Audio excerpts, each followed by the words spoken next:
So guys welcome back with ಅನ್ನೋದು videos ಏನು ಡೈಟ್ ವಿಷಯಕ್ಕೆ ಬರ್ತೀನಿ. ಬಿಗ್ ಬಾಸ್ ಅವ್ರ ಕಡೆಯಿಂದ ಒಂದು ಪ್ರೋಮೋ ಅಪ್ಡೇಟ್ ಮಾಡಿದ್ರೆ ನೋಡ್ಕೊಬೇಡ, ಆಮೇಲೆ ಮಾತಾಡೋಣ ಬನ್ನಿ. ಖಡಕ್ ಕಾಟ್ಲೈತು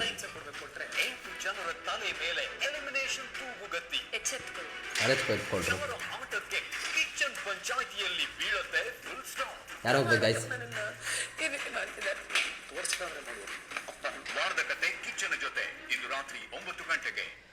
ಸೊ ಹೇಗೆ ಅನಿಸು ಗೈಸ್ ಪ್ರೋಮೋ? ಆ್ಯಂಡ್ ಈ ವಾರ ಆಗಿರುವಂಥ ಮೇನ್ 8 ವಿಷಯಗಳನ್ನ ತೋರಿಸಿದ್ದಾರೆ. ಆ್ಯಂಡ್ ಇಲ್ಲಿ ನೀವು ಒಂದು ವಿಷಯ ಅಬ್ಸರ್ವ್ ಮಾಡ್ಬೋದು, ಈ ಬಿ ರಿಸಲ್ಟು ಮತ್ತು ಸ್ಪರ್ಧಿಗಳು ಆಡಿದಂಥ ರೀತಿ ಇದು ನಮ್ಗೆ ಕ್ಲಿಯರಾಗಿ ಗೊತ್ತಾಗುತ್ತೆ. ಓಕೆನಾ? ತುಂಬ ಜನ ಕೇಳ್ತಾ ಇದ್ರಿ ಎಪಿಸೋಡ್ ರಿವ್ಯೂ ಮಾಡಿ ಅಂತ. ಯಾಕೆ ಮಾಡಿಲ್ಲ ಅಂತ ಕೂಡ ಹೇಳ್ಬಿಡ್ತೀನಿ. ಇವಾಗ ಬಿ ರೆಸಾರ್ಟ್ ಅನ್ನೋ ಒಂದು ಕಾನ್ಸೆಪ್ಟ್ ಏನು ತೊಗೊಬಂದಿದ್ದಾರೆ ಬಿಗ್ ಬಾಸ್ ಅವರು, ಆ ಟಾಸ್ಕ್ ಏನಿದೆ ಅದನ್ನು ನಾವು ಹೊರಗಡೆಯಿಂದ ನೋಡೋ ರೀತಿ ಬೇರೆ, ಆದರೆ ಬಿಗ್ ಬಾಸ್ ಅವ್ರು ಸೆಟ್ ಮಾಡಿರೋ ರೀತಿಯೇ ಬೇರೆ. ಈಗ ನಾನು ಹೇಳೋ ರೀತಿ ಬೇರೆ ಆಗಿ ಅಲ್ಲಿ ನೀವು ನೋಡೋ ರೀತಿಗಳು ಬೇರೆ ಆಯಿತು, ಜೊತೆಗೆ ಅಲ್ಲಿ ಆಟ ಆಡುವಂಥ ರೀತಿ ಬೇರೆ ಆಯಿತು ಅಂದಾಗ ನಿಮ್ಗೆ ಅರ್ಥ ಆಗೋಲ್ಲ. ಯಾಕೆ ಬೇಜಾರಾಯಿತು, ಯಾಕೆ ಎಪಿಸೋಡ್ ರಿವ್ಯೂ ಮಾಡಲ್ಲ ಅಂತಲೇ ಹೇಳ್ಬಿಡ್ತೀನಿ. ಒಂದು ಅದ್ರಲ್ಲಿ ಕಂಟೆಂಟ್ ಇರಲಿಲ್ಲ ಮೇಯ್ನಾಗಿ. ಓಕೆನಾ?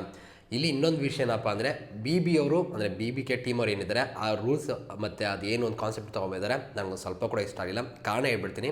ಇವಾಗ ಏನು ಕಾನ್ಸೆಪ್ಟ್ ತೊಗೊಂಡಿದ್ದಾರೆ, ರೆಸಾರ್ಟ್ ಅನ್ನೋದು ತೊಗೊಂಬಂದಿದ್ದಾರೆ. ಓಕೆನಾ? ರೆಸಾರ್ಟ್ ಅಂತ ತಂದುಬಿಟ್ಟು ರೂಲ್ಸ್ ಏನು ಮಾಡಿದ್ದಾರೆ ನೋಡಿ, ಕ್ಲಿಯರಾಗಿ ಅಬ್ಸರ್ವ್ ಮಾಡಿ. ಅಲ್ಲಿ ಏನು ಕೇಳ್ತಾರೆ ಅದನ್ನು ಮಾಡ್ಕೊಡ್ಬೇಕಂತೆ, ತಾಳ್ಮೆ ಕಳ್ಕೊಬಾರ್ದಂತೆ, ಕೋಪ ಮಾಡ್ಕೋಬಾರ್ದಂತೆ. ಸೊ ಇದು ಮೇನ್ ರೂಲ್ಸ್ಗಳು. ಓಕೆನಾ? ರಿಜೆಕ್ಟ್ ಮಾಡೋಂಗಿಲ್ಲ. ಸೊ ಇದು ಓಕೆನಾ? ಈ ರೂಲ್ಸ್ನ ನೀವು ಕೇಳಿದ ತಕ್ಷಣ ನಿಮ್ಗೆ ಒಂದು ವಿಷಯ ಅರ್ಥ ಆಗಿರ್ಬೋದು. ಈ ಟಾಸ್ಕ್ಗೆ ಸುಮ್ಮನೆ ರೆಸಾರ್ಟ್ ಅನ್ನೋ ಒಂದು ಹೆಸರು ಕೊಟ್ಟಿದ್ದಾರೆ ಅಷ್ಟೇ. ಇದು ಆ್ಯಕ್ಚುಲಿ ನಿಮಗೆ ರಾಕ್ಷಸರು ಬರ್ತಾಯಿತ್ತು ಗೊತ್ತಾ, ಆ ಕಾನ್ಸೆಪ್ಟ್ ಇದು. ಅದನ್ನೇ ಹಿಂಗೆ ತೊಗೊಬಂದಿದ್ದಾರೆ ಅಷ್ಟೇ. ಬಟ್ ಈ ರೆಸಾರ್ಟ್ ಅನ್ನೋ ಒಂದು ಕಾನ್ಸೆಪ್ಟ್ಗೆ ಈ ರೂಲ್ಸ್ ಹಾಕೋದ್ರಿಂದ ಏನಾಗುತ್ತೆ ಅಂದರೆ ಇಂಡೈರೆಕ್ಟಾಗಿ ಹೇಳ್ತಾ ಇದ್ದಾರೆ, ಅಲ್ಲಿ ಆಪೋನೆಂಟ್ಗಳು ಇರ್ತಿರೋದು ಕಸ್ಟಮರ್ ಏನು ಬರ್ತಾರೆ ಅವ್ರಿಗೆ, ನೀವು ಏನಾದರೂ ಮಾಡ್ಕೊಳ್ಳಿ, ಏನೋ ಕಚ್ಚಾಟ ಮಾಡ್ಕೊಳ್ಳಿ, ಕಿರ್ಚಾಟ ಮಾಡ್ಕೊಳ್ಳಿ, ಜೊತೆಗೆ ನೀವು ಏನು ಬೇಕಾದ್ರೂ ಹಾಳು ಮಾಡ್ಬೋದು, ಹೆಂಗೆ ಬೇಕಾದ್ರೂ ಡಿಮ್ಯಾಂಡ್ ಮಾಡ್ಬೋದು, ಅದು ಮಾಡ್ಕೊಳ್ಳಿ ಅಂದರೆ ನೀವು ಹೆಂಗೆ ಬೇಕಾದ್ರೂ ರಿಯಾಕ್ಟ್ ಮಾಡ್ಬೋದು ಅನ್ನೋ ರೂಲ್ಸ್ನು ಕೂಡ ಇವರೇ ಸೆಟ್ ಮಾಡ್ತಿದ್ದಾರೆ. ಸೊ ಈ ರೂಲ್ಸ್ ಸೆಟ್ಟು ಈ ರೆಸಾರ್ಟ್ಗೆ ಓಕೆ ಅಂತ ಅನಿಸುತ್ತಾ? ಈ ರೆಸಾರ್ಟ್ ಕಾನ್ಸೆಪ್ಟ್ ಸರಿ ಅಂತ ಅನಿಸುತ್ತೆ ಹೇಳಿ ನೀವೇ?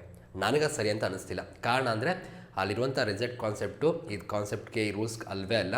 ಕ್ಲಿಯರಾಗಿ ಇದನ್ನು ಬೇರೆ ಥರನೇ ತೊಗೊಂಡೋಗ್ಬೋದಾಗಿತ್ತು. ಈ ರೂಲ್ಸ್ ಚೆನ್ನಾಗಿತ್ತು ಅಂದರೆ ನಿಜವಾದ ಸ್ಪರ್ಧಿಗಳು ಬೇರೆ ಥರನೇ ತೊಗೊಂಡೋಗೋರು. ಓಕೆನಾ? ಇವಾಗ ನಾನು ಸ್ಪರ್ಧಿಗಳನ್ನೂ ಬ್ಲೇಮ್ ಮಾಡ್ತಿಲ್ಲ.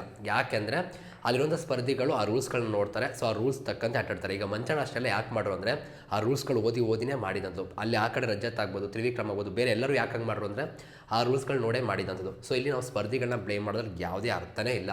ಇಲ್ಲಿ ಬಿಗ್ ಬಾಸ್ ಅವ್ರು ಮಾಡಿದಂಥ ಎಡವಟ್ಗೆ ಇಲ್ಲಿ ಎಲ್ಲರೂ ಕೂಡ ಬಲಿಯಾದರು ಅಂತ ಹೇಳ್ಬೋದು. ಈಗ ಹೊರಗಡೆಯಿಂದ ನೋಡ್ಬೇಕು ನಾವೆಲ್ಲ ಈಗ ಅನ್ಕೋತೀವಿ ಅಂದರೆ ರೆಸಾರ್ಟಲ್ಲಿ ಹಿಂಗೆಲ್ಲ ಬಿಹೇವ್ ಮಾಡ್ತಾರೆ ಗುರು ಅಂತ ನಾವು ಅಂತೀವಿ. ಬಟ್ ಆ ರೂಲ್ಸ್ನ ನೋಡ್ರೆ ನಿಮ್ಗೆ ಗೊತ್ತಾಗುತ್ತೆ, ಆ ರೂಲ್ಸ್ಗೂ ರಿಯಾಲಿಟಿಗೂ ಬೇಜಾನ್ ಡಿಫ್ರೆನ್ಸ್ ಇದೆ. ಸುಮ್ಮನೆ ಏನೋ ಒಂದು ಡಿಫ್ರೆಂಟಾಗಿ ಮಾಡೋಣ ಅಂದ್ಬಿಟ್ಟು ರೆಸಾರ್ಟ್ ಕಾನ್ಸೆಪ್ಟ್ನ ತೊಗೊಬಂದ್ಬಿಟ್ಟು ಅಲ್ಲಿಗೆ ಆ ರಾಕ್ಷಸರು ಮತ್ತು ಇದಿತ್ತಲ್ಲ, ಸೊ ಆ ರೂಲ್ಸ್ನ ತಂದು ಆ್ಯಡ್ ಮಾಡಿದ್ದಾರೆ. ನೀವು ಅಬ್ಸರ್ವ್ ಮಾಡಿದ್ರೆ ಅದೇ ರೀತಿ ಇದ್ದಂಥದ್ದು. ಡಿಮ್ಯಾಂಡ್ ಮಾಡೋದಾಗ್ಬೋದು, ಇವ್ರು ಏನು ಮಾಡಲೇಬಾರ್ದು, ಸೈಲೆಂಟ್ ಆಗಿರಬೇಕು ಅನ್ನೋದಾಗ್ಬೋದು, ಎಕ್ಸ್ಚೇಂಜ್ ಆಗ್ಬೋದು, ಪ್ರತಿಯೊಂದು ಕೂಡ ಅಲ್ಲಿಗೆ ಲಿಂಕ್ ಆಗ್ತಿದ್ದಂಥದ್ದು. ಇದನ್ನು ಯಾಕೆ ಹಿಂಗೆ ಮಾಡೋದು ಗೊತ್ತಿಲ್ಲ. ಇದ್ರ ಬದಲು ಅದನ್ನೇ ಮಾಡಿದ್ರೆ ಅದೇ ಚೆನ್ನಾಗಿರ್ತಿತ್ತು ಅನಿಸುತ್ತೆ. ಬಟ್ ಇದನ್ನು ಹೊಸ್ಟಾಗಿ ಮಾಡ್ರಪ್ಪ. ಬಟ್ ಏನಪ್ಪ ಅಂದರೆ ಇಲ್ಲಿ BBK ಟೀಮ್ ಅವ್ರನ್ನ ನಾವು ಬ್ಲೇಮ್ ಮಾಡಬೇಕಷ್ಟೇ, ಸ್ಪರ್ಧಿಗಳನ್ನೆಲ್ಲ. ಜೊತೆಗೆ ಸ್ಪರ್ಧಿಗಳು ಅವ್ರ ಕೆಲಸನ ತುಂಬ ಅಚ್ಚುಕಟ್ಟಾಗಿ ಮಾಡಿದ್ದಾರೆ. ತಾಳ್ಮೆ ತೋರಿಸಿದ್ದು ಮತ್ತು ಆ ಕಡೆ ಎಲ್ಲನೂ ಮಾಡಿಕೊಟ್ಟಿದ್ದು, ಜೊತೆಗೆ ಅವರು ಆಟ ಆಡಿದ ರೀತಿ ನೋಡಿದಾಗ ಚೈತ್ರ ಕೊಟ್ಟು ಟೀಮ್ ಏನಿದೆ ಅದು ತುಂಬ ಚೆನ್ನಾಗಿ ಮಾಡು ಅಂತಲೇ ಹೇಳ್ಬೋದು. ಬಟ್ ಇನ್ನೊಂದು ಕಡೆಯಿಂದ ಬಂದಾಗ ಭವ್ಯರ ಟೀಮಲ್ಲಿ ನಿಮ್ಗೆ ಕ್ಲಿಯರಾಗಿ ಗೊತ್ತಾಗುತ್ತೆ, ಕೋಪ ಮಾಡ್ಕೊಂಡಿದ್ದಾಗ್ಬೋದು, ರಿಯಾಕ್ಟ್ ಮಾಡಿದ್ದಾಗ್ಬೋದು, ತಾಳ್ಮೆ ಕಳ್ಕೊಂಡಿದ್ದಾಗ್ಬೋದು, ಎಲ್ಲ ಕೂಡ ನೋಡೋಕ್ಕೆ ಸಿಕ್ತು. ಇವಾಗ ನಾವು ರಿಯಾಲಿಟಿಗೆ ಹೇಳೋಕ್ಕಾಗಲ್ಲ, ಅವರು ಮಾಡೋರು ಇದಕ್ಕೆ ಇವ್ರು ರಿಯಾಕ್ಟ್ ಮಾಡ್ತಾರೆ, ರಿಯಲ್ ಲೈಫ್ ಹಂಗೆ ಅಲ್ವಾ ಅಂತ ಕೂಡ ಹೇಳೋಕ್ಕಾಗಲ್ಲ. ರೂಲ್ಸ್ ತಕ್ಕಂತೆ ಇರಬೇಕಾಗುತ್ತೆ. ಸೊ ರೂಲ್ಸ್ ತಕ್ಕಂತೆ ಮಾತಾಡ್ತೀನಿ ಅಂದಾಗ ಇದೊಂದು ಪ್ರಾಬ್ಲಮ್ ಇತ್ತು. ಹಾಗಾಗಿ ನಾನು ಎಪಿಸೋಡ್ ಮಾಡೋಕ್ಕೆ ಹೋಗಲಿಲ್ಲ, ನಂಗೆ ಇಂಟ್ರೆಸ್ಟ್ ಇರಲಿಲ್ಲ ಅದು ನೋಡೋಕ್ಕೆ ಕೂಡ ಮತ್ತು ಅದ್ರ ಬಗ್ಗೆ ಮಾತಾಡೋಕ್ಕೂ ಕೂಡ. ಸೊ ನಂಗೆ ಕ್ಲಿಯರಾಗಿ ಇದೊಂದು ಬೇಜಾರಾಯಿತು, ಹಾಗಾಗಿ ಅದರ ಎಪಿಸೋಡ್ ಮಾಡಲಿಲ್ಲ. ಸೊ ಇದ್ರ ಬಗ್ಗೆ ನಿಮ್ಗೆ ಅನಿಸುತ್ತೆ ಗೈಸ್? ಕಮೆಂಟ್ ಸೆಕ್ಷನ್ ತಿಳಿಸಿ. ಆ್ಯಂಡ್ ಈ ವಾರ ತುಂಬ ಜನ ನಾಮಿನೇಟ್ ಆಗಿದ್ದಾರೆ. ಸೊ ಟೋಟಲ್ 8 ಜನ ನಾಮಿನೇಟ್ ಆಗಿರುವಂಥದ್ದು. ಆ್ಯಂಡ್ ಇಲ್ಲಿ ಇವಾಗ ಐಶ್ವರ್ಯ, ಚೈತ್ರ ಅಕ್ಕ, ಗೌತಮಿ 3 ಜನಕ್ಕೆ ಪ್ರಾಬ್ಲಮ್ ಆಗುವಂಥ ಸಾಧ್ಯತೆ ಜಾಸ್ತಿ ಇದೆ, ಬಾಟಮ್ ಬರುವಂಥ ಸಾಧ್ಯತೆ ಜಾಸ್ತಿ ಇದೆ ಈ ವಾರ ಅಂತ ನೋಡಿದಾಗ. ಬಟ್ ಆ್ಯಕ್ಚುಲಿ ಚೆನ್ನಾಗೇ ಮಾಡಿದ್ದಾರೆ, ಓಕೆನಾ? ಬಟ್ ಚೆನ್ನಾಗಿ ಮಾಡಿಲ್ಲ ಅಂತ ಹೇಳ್ತಿಲ್ಲ. ಅದೇ ಗೊತ್ತಾ ನಿಮಗೆ BBK ಟೀಮ್ ಯಾವ ಥರ ವರ್ಕ್ ಮಾಡ್ತೀನಿ ಅನ್ಕತೆ ಅಂತ. ಇವ್ರಿಗಿಂತ ಬೇರೆಯವ್ರಿಗೆಲ್ಲ ಸ್ವಲ್ಪ ಸಪೋರ್ಟು ಮತ್ತು ಇದೆಲ್ಲ ಚೆನ್ನಾಗಿದೆ, ಆಟನೂ ಚೆನ್ನಾಗಿ ಆಡಿದ್ದಾರೆ. ಹಾಗಾಗಿ ಸೊ ಇಲ್ಲಿ ಚೈತ್ರಕ್ಕ ಮತ್ತು ಐಶ್ವರ್ಯ ಇವರಿಬ್ಬರಲ್ಲಿ ಯಾರು ಹೋಗುವಂಥ ಚಾನ್ಸಸ್ ಜಾಸ್ತಿ ಇದೆ ಅಂತ ಅನಿಸುತ್ತೆ. ಧನುವಣ ತುಂಬ ಚೆನ್ನಾಗಿ ಮಾಡಿದ್ದಾರೆ, ಸಪೋರ್ಟು ಚೆನ್ನಾಗಿದೆ. ಆ್ಯಂಡ್ ಇವರ ಎಲ್ಲರ ಕಡೆಯೂ ಉತ್ತಮ ಕೂಡ ತೊಗೊಂಡಿದ್ದಾರೆ.